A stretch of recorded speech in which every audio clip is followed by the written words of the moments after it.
We've been here before. Yeah, Joe says again. Looks like he's 3 or 4. Doing fine, just really cold. And confused. I'll be right there, I say, shivering. It's January, and Iowa winters are brutal. My maternity leave ended just 8 weeks ago. I've barely adjusted to my old schedule. But here I am, back in the mire of my job.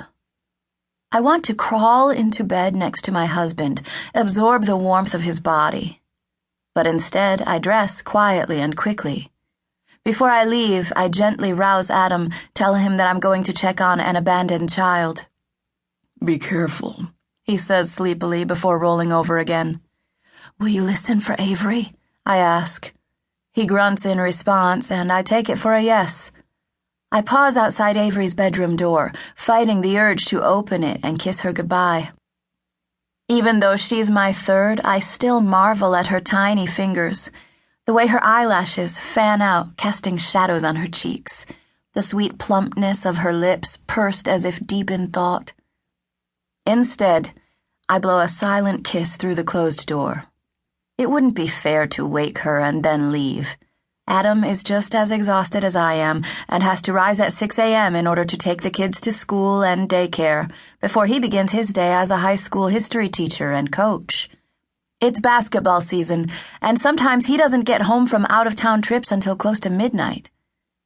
In the dark, I zip up my winter parka, pull on a wool cap and gloves, and step out into the bitter late January cold. Dirty snow covers lawns and is piled into jagged dunes where shovels and snowblowers tossed the results of the last snowstorm. My breath emerges ghostly white beneath the street lamps as I unlock my van that is parked in our driveway and turn the heater to high. I grab an ice scraper. We have a one-car garage, and since Adam has been the one to take the kids to daycare and school, I insisted that he park his truck in the garage, so it will be at least somewhat warm when they leave in the morning. I slide the scraper against the windshield. The frost peels away in icy curls. The only sounds are my breathing and the soft rasp of the scraper sliding across the window. Singer Park is usually a 15-minute drive from my house, and though I'm anxious to get there and have so many questions for Joe, I force myself to drive slowly. The streets are cleared of snow, but still there are slippery spots, and I don't want to end up plowing into a tree or telephone pole. Cedar City is a different place in the middle of the night. By day, the bustling city is the second largest in Iowa, with a population of just under 200,000.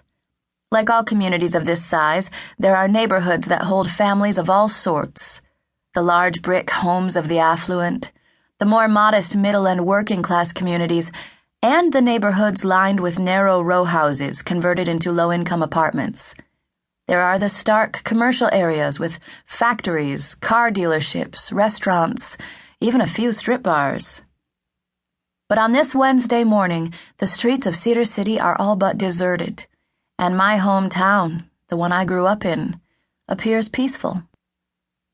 By the time I arrive at the entrance of Singer Park 20 minutes later, the heater has finally warmed the interior of the van, and I'm reluctant to step out into the frigid air.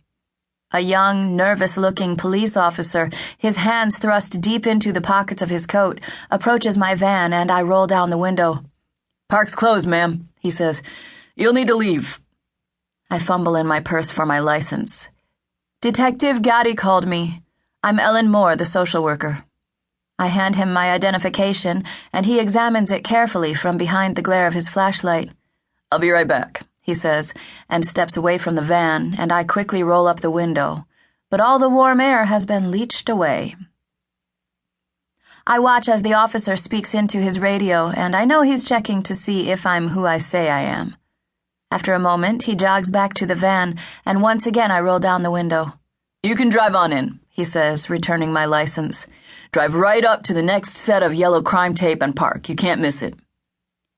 I follow his directions, and within a minute I see what he was talking about.